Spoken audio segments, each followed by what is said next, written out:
everyone, and welcome back to Playlist Pages. Today we're talking about the song Go and Catch a Falling Star by John Donne, and this is our very first song of the Metaphysical Poetry series. So as usual, let's start with the summary and then move on to the line-by-line analysis.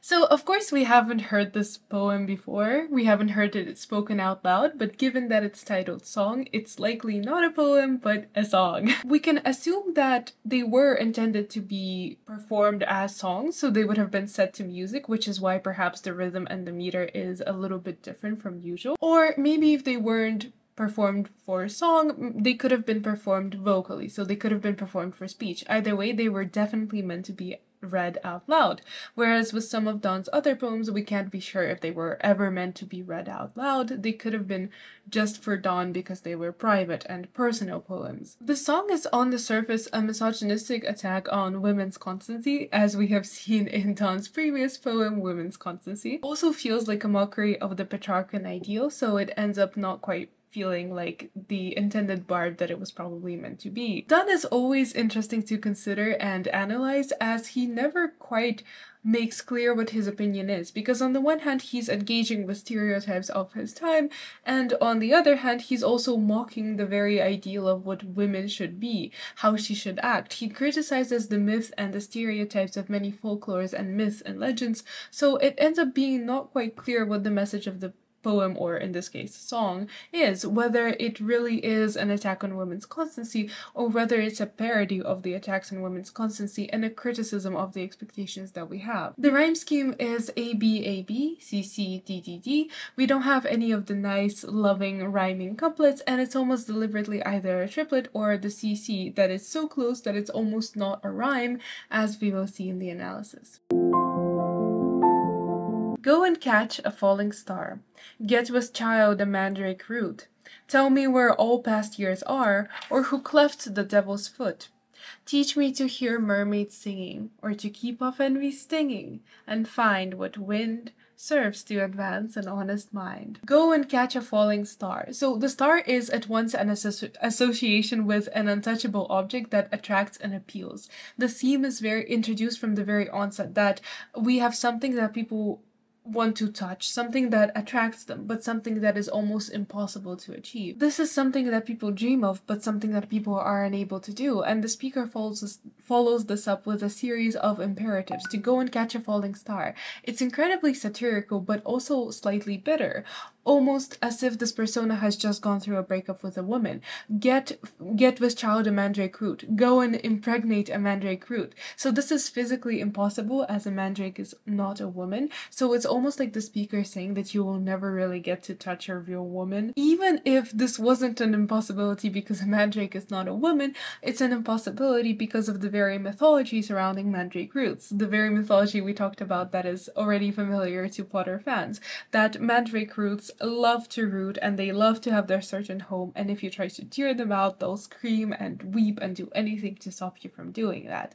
So in this case, getting a mandrake root pregnant would be impossible because they would never let you actually take them out of the earth, and even if you did, it would be an incredibly uncomfortable experience. So it's almost like we have this persona here of Donne as this man sitting in a pub, this cynic, this disillusioned with life man, and it's almost a satire of the kind of stereotypes associated with men of that type at the time. So it's almost like this man is sitting there and telling us, the audience, that no, I guarantee that you won't find a faithful woman ever. It's almost like getting a mandrake root pregnant.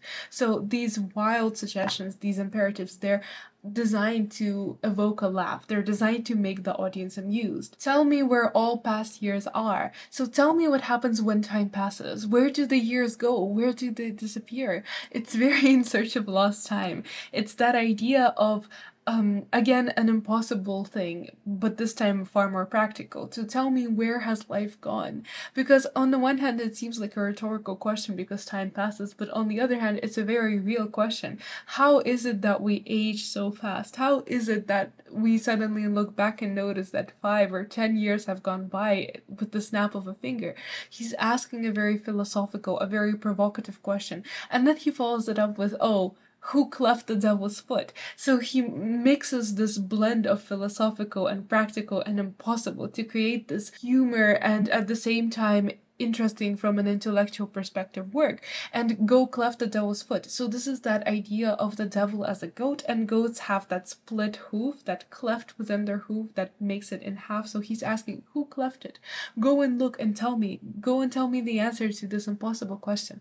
And we also see that within this poem there is a collection of incredibly dark and disturbing imagery as well, that to find the answer you would have to get close to the devil, something that obviously people wouldn't do. But then also the mandrake root. So mandrakes were associated with black magic. So he's asking for the speaker to go and find all these impossible answers that somehow feel safer than finding a woman that's constant. Or teach me to hear mermaids singing, another impossibility as mermaids were, and yet another example of elusive women. But also there is that little bit about sirens and mermaids and their distinction. It was believed that typically sirens would be the ones singing, but their song would be deadly to men. So to teach me to hear the sirens singing is again an incredibly dangerous task. Or to keep off envy's stinging, to stop me from feeling envious, which again references very much the embittered persona of the speaker. And singing and stinging, they're words that, well, more accurately, they're verbs that are so close to each other. They're just one letter apart, T. So it feels like a letter less and they wouldn't be apart. So we see once again that for Donne, this is very much an intellectual exercise. He's toying with the reader. He's urging us to find examples of similarity, to be so close that they're almost the same word. They're almost an example of that prominent rhyme scheme in love poetry, but they're not quite there. So likewise, the persona is split from his love and split from finding the perfect woman. Also, stinging is from the semantic field of hurt and pain, and singing is more like an expressive form of art that we would associate with joy. So they're very different words too. And find what wind serves to advance an honest mind. So discover what makes a truthful and honest person themselves, what gives them their qualities, and find what wind. It's also split apart from the other lines, suggesting an inconsistency, suggesting something that's again impossible. And the monosyllabic short lines here, find, wind, they're so different from anything else that this point is really emphasized. So we really perfectly conjure this image of the wind and we begin to associate it with the woman, which is the point, to highlight the elusiveness of it all. If thou beest born to strange sights, things invisible to see, ride 10,000 days and nights, till age snow white hairs on thee, thou when thou return'st wilt tell me all strange wonders that befell thee, and swear, nowhere lives a woman true and fair. So likewise, the strangely irregular stanza pattern is continued in the second stanza. The first few lines are 7 syllables, then 8, then all at once 2, just to conclude with nowhere lives a woman true and fair. So the main thesis of the poem, once again highlighting the stereotypes and prejudices of the time and the mockery of these stereotypes. The first stanza sent us off into the world to do all these impossible tasks. The second stanza continues on this journey just to tell you its conclusion, that you would never find a faithful woman. And it references that belief that we talked about in my video on women's constancy, that really women couldn't win because it was believed that, like, if you were pretty, then of course you must not be faithful. And so that is very much the idea here, that even if you would find a woman that you like in the first place, that she wouldn't really be true and fair, because if you like her and she's pretty, then she can't possibly be constant and faithful to you. If thou be born to strange sights, in other words, if you were gifted with a second sight, with a strange sight, its magic powers, to see things that are invisible to the naked human eye, to go beyond what we know. And it also links to the context of the time, with people beginning to explore more and the world becoming more scientific.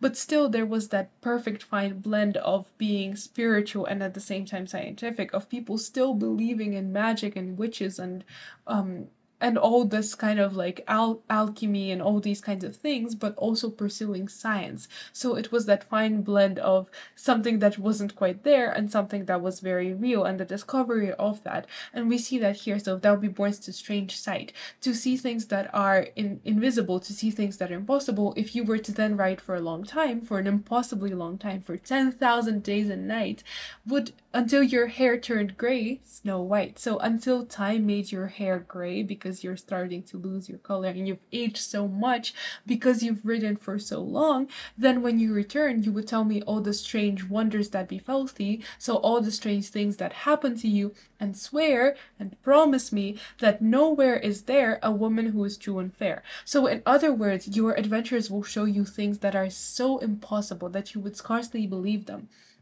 But most impossible of all is to find a woman who is at once faithful and beautiful. And fair is another word that has undergone a semantic shift because it's more someone who is now like blonde and of light complexion. So we could say, oh, she's very fair in that, like, oh, her hair is quite blonde and like white, or like her skin is very white. So of a typically white European complexion, but back then fair just meant anyone who was beautiful, possibly again because of those like associations of European beauty as the ideal beauty standard. And for the time, this word too had particular connotations of lightness and purity, and of the idea that true women were pure and honest. If thou finds one, let me know, such a pilgrimage were sweet, yet do not, I would not go, though at next door we might meet, though she were true when you met her, and last till you write your letter, yet she will be false ere I come to 2 or 3. The final stanza starts with a conditional, the word if, a continuation from the previous stanza. So that is impossible, but if, on the off chance that you do, even if you do, you might not win, is the message. If you find one, let me know. Let me know is split apart by caesures. It's emphasized by the commas, that you would tell me of this impossible mind-blowing affair. The speaker almost has to pause to say this. It's almost like the speaker is coughing to say, you definitely won't find one, but if you do, I will be shocked.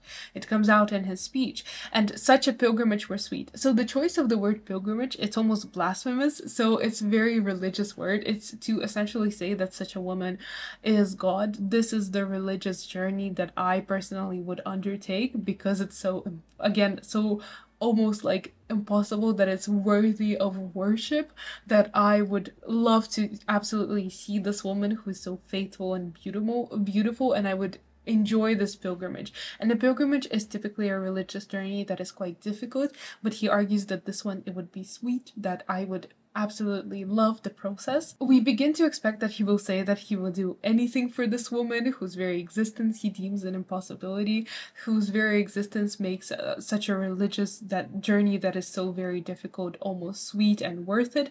But then there's a volta, a shift. Even if I saw this ethereal woman, I would not go towards her. I would not go because even if we could meet next door, so even if she wasn't far away, even if she was faithful and true when you met her, though she were true when you met her, and last till you write your letter, and even if she managed to last and keep up with these appearances and still be faithful when you wrote this letter, by the time I would get there, she would already be false. So she would have already cheated to 2 or 3, false ere I come. So she would already have slept with 2 or 3 men. Cynical, but also it could rather be interpreted in the sense that I'd rather not have a perfect woman for who I would make this pilgrimage, but rather a real woman. So a woman who wouldn't be like inconstant, who wouldn't be unfaithful.